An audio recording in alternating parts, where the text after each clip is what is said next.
All right, here we go. Welcome to our first Q&A session.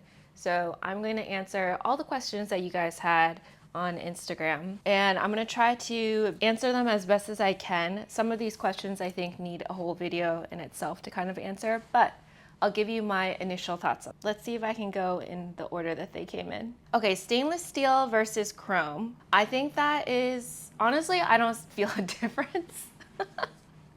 I had a chrome pole at home, and I don't think it felt any different to me than stainless steel.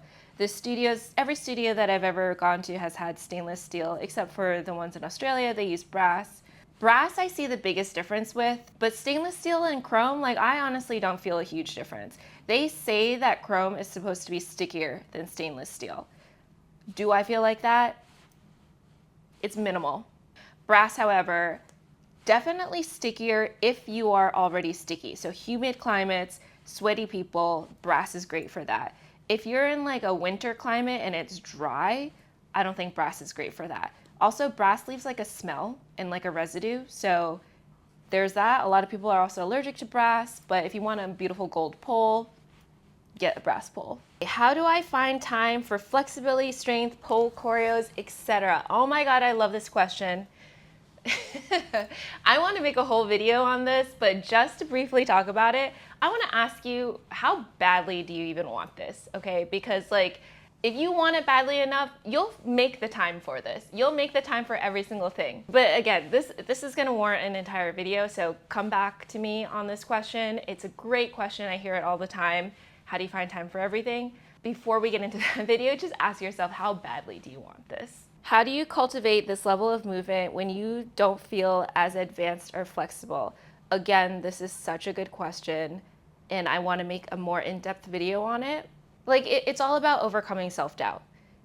If you are constantly feeling like you are not enough to be where you're at and you don't have the potential to get to where you're at, then that's going to be really debilitating to how you progress. So let me just leave you with this. How is self-doubt keeping you from either enjoying the process or progressing the way you want to progress? And then check back later, because this is, again, a great topic that I want to get more in depth with. What are good ways to build strength when starting pole? Any sort of pull-up motion. Push motion, a little bit more like familiar in our bodies because we do a lot of push-ups and like exercise classes and whatnot. Pull motions, I think, were the one kind of strength that I didn't have before I started pole, because you don't find yourself hanging from things very often. So I would say get a pull-up bar, or whenever you get the chance, hang on something. Passing by a playground in the park, just hang on it for a few seconds. Like, get your body used to the idea of holding your weight up with that kind of tension. Okay, a lot of questions just like asking about my dating life, which I think is hilarious. And they're all coming from men, by the way, so I'm not going to answer them. How do you stay in the zone? Ooh, what a good question. How to get more into your body and not be awkward. Sensuality, sensuality, sensuality. Tap into your sensuality. Is there any places you would recommend for beginners? Like, I mean, very beginner. Okay, I feel you on this. When I take normal dance classes that aren't pole related, I feel like those beginner classes are not beginner enough. And I think that pole dancing has also this problem, like any other thing, right? It's like the beginner sometimes isn't beginner enough. And so I've got you. I'm actually creating something for people that want to get into pole but are these absolute beginners. So stay tuned on that. I'm here for that. Like, I really want to get more people into this sport because it is so empowering.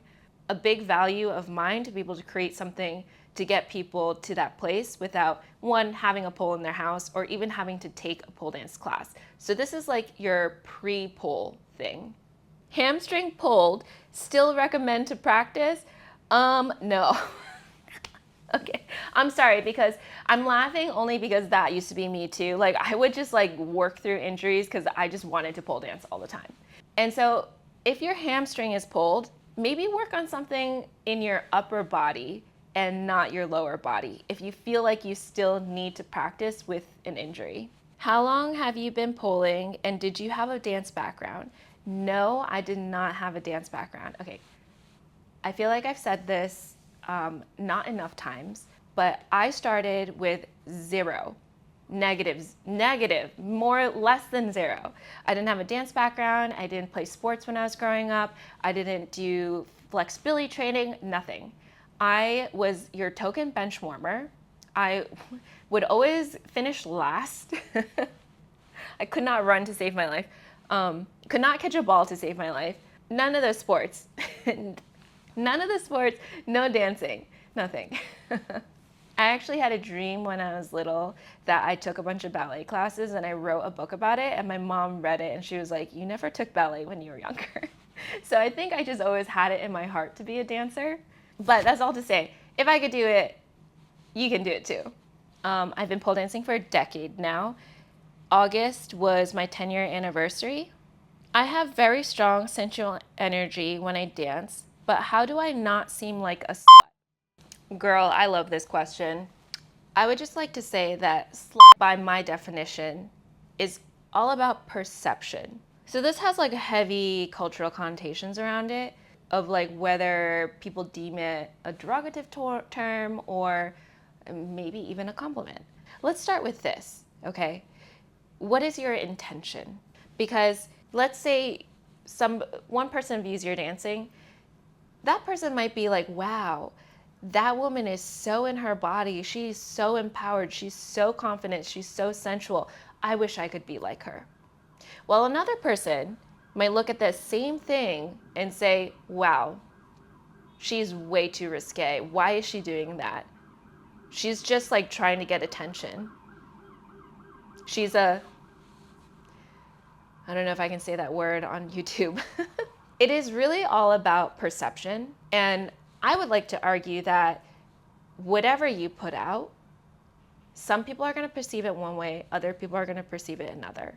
And so what is important is your intention behind it and how you feel about it.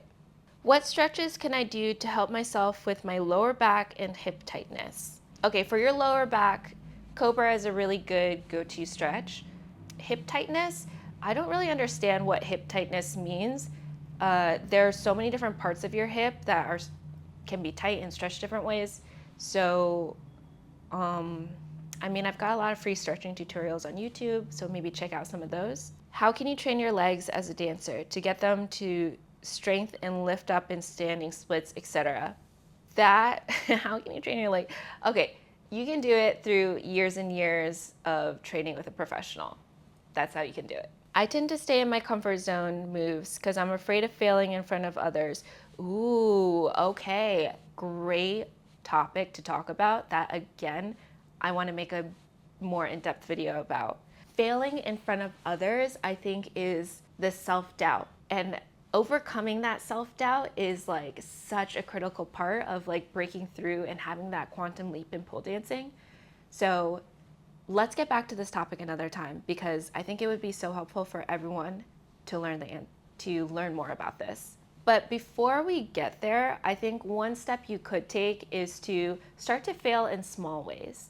What are some small things you could do to like test the water of being comfortable failing in front of people? For someone starting out at 50, any tips? There's a level of creakiness to this body. Okay. One, I love that you're starting pole dancing at 50. I think that says so much about the kind of person that you are. For someone starting out when their body is already a little bit cranky, I would say the first step you want to do is really make sure that you are in touch with your body. It is so critical as you get older to be able to listen and hear your body because it will tell you when something's not right or when you're pushing its limits, and being able to listen to that is crucial to sustaining your practice. So that's a long version of saying like get into some embodiment practices. How do you get out of your head and into your body when you dance? I think I answered this question before, but again, it's not something that I can give you just one video answer on. It is a process, and that process is going to be in Unveiled. All the stuff linked down in the description. Best hair removal method, laser. I think laser hair removal is the best hair removal method. Is 5'7" too tall to get into pole? Oh my God, absolutely not. There's a really famous pole dancer. Her name is Shayna. She invented the Shayna split. She's like 6 foot tall or something. I can't remember exactly, but super tall. She became a very iconic pole dancer, never too tall to pole. Also, keep in mind, a lot of men pole, and a lot of these men are over 6 feet tall, and they do fantastic. Advice on how to stay consistent. I struggle to stay consistent and motivated. Again, this is such a good topic that I want to get more in depth in. This will be a separate video, but I will leave you with this. Why do you do it? Why do you do pole dancing, and how badly do you want it? I think if you can get clear on your why, then you won't have as much of a problem with consistency and motivation. Also, for all the people that ask me questions in different languages, like I'm not going to translate them. So how do you cope with frustration when you cannot make a move or pose you want?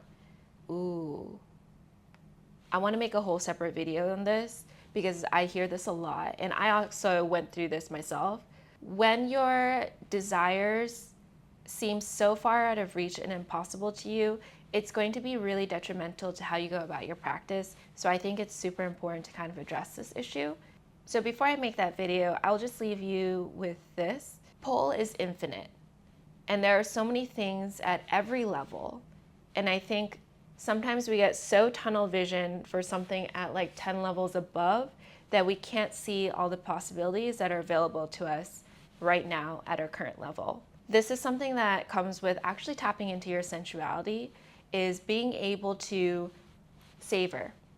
Being able to savor and be satisfied where you are before always jumping on to the next thing. The reason why I want to make this a bigger topic is because I think we live in this culture that's so results driven that we forget and de-emphasize the process. But like the process is actually where the results are. Like if you think about it, the results are just a culmination of all your process. Let's get back to this topic because it's really important and I want to give a more in-depth video on it. I've stuck in one level of pole dance for a long time. How can I make progress? I think this question is very similar with how do you cope with frustration when you cannot make a move or pose you want. So I'm going to lump that answer together and then reiterate that I'm going to make a more in-depth video on it because it's a very important topic that we should all hear about. Do you need to have a pole at home for the movement mastery course? Yes. How do you feel so connected with your feminine side? What's your advice on feeling secure in yourself? I feel very connected to my feminine side, I think because I've tapped into my sensuality. Oh, actually, I have a great piece of advice for building confidence and feeling secure in yourself. When you can break through your fears, when you can break through the boundaries that you have in your own limiting beliefs, you will grow your confidence. You will start to feel more secure in yourself. So, I challenge you to confront one of your fears and try to overcome it. How do you learn advanced tricks? For example, the split drop. Do you go to an instructor for that or self-taught? Y'all know how I feel about people being self-taught. I don't think anyone was self-taught.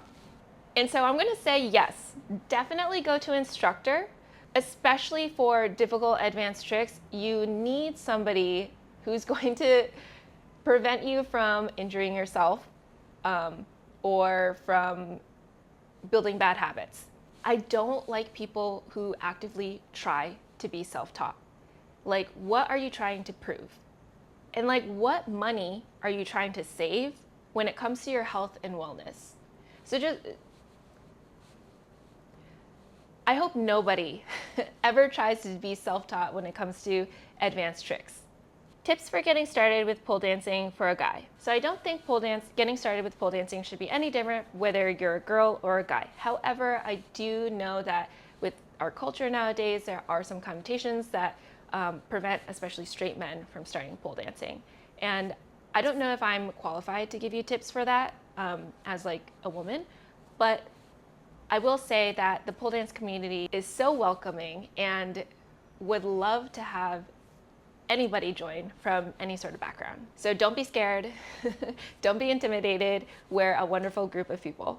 Do you master poses before combos? Like to master each movement when I like to master each movement when I, okay, let me try to decipher the sentence structure on this. I think that what this question is asking is, should they master single moves before making a combination out of it?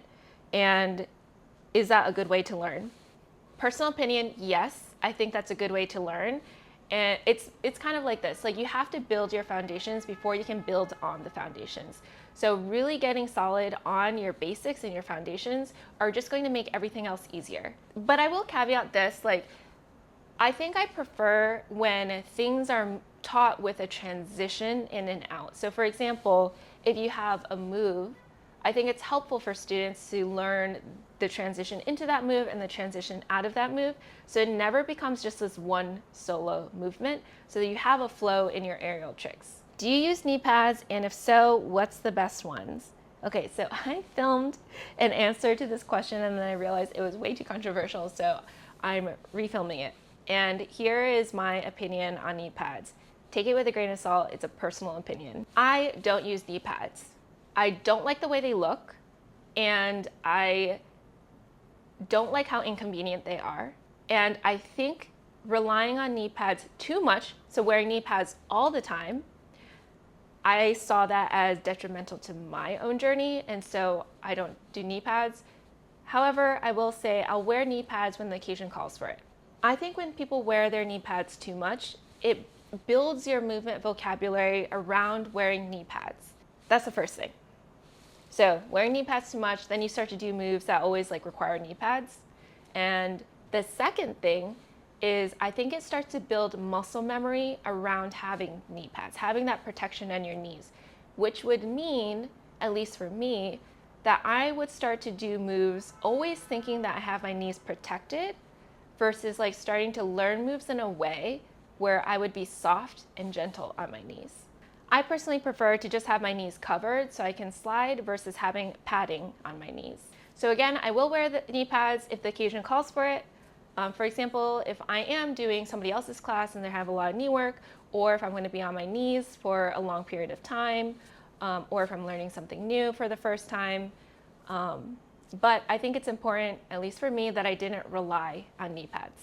How to soften up the upper body from very stiff and awkward when getting into pole. So first of all, definitely mobility exercises are going to soften up your upper body. Yeah, I think like for dance and flow, like anxiety is going to stiffen up your body. Being in your head is going to stiffen up the body. A lack of trust in what you're doing is going to stiffen up the body. So for dance, I would say those things. For tricks and stuff, I would say it's probably mobility that's causing your, I mean, I really don't know what's causing your body to be stiff. So all I can say, it's either mobility or you're just like tensing up. How to get started in pole. So that is a great question. I don't want to say just start because I know that can be intimidating for a lot of people. And a lot of beginner classes aren't actually very beginner.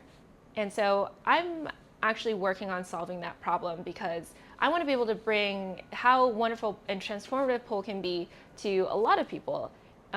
And so I am building a beginner course, but my advice to anyone who wants to get started is, one, pole dancing kind of like calls for a different kind of movement that you're not used to, like sensual movement. So working on that. And then two, flexibility and strength. If you are a bodybuilder, if you're a gym rat, like your strength is not going to translate very well into pole dancing. I'm not a science person, so I don't know the scientific terms for all of this, but I do know that the way your muscles work, if you train them one way, they're going to be great at doing it that one way. And then when you try and ask them to do something in a different way, they're going to have to start back at ground zero. Starting off with like calisthenics, like body weight training for strength and mobility is definitely going to help you get into pole a lot easier than doing like your normal gym weight workouts. However, that said, like any kind of strength is going to be useful for pole.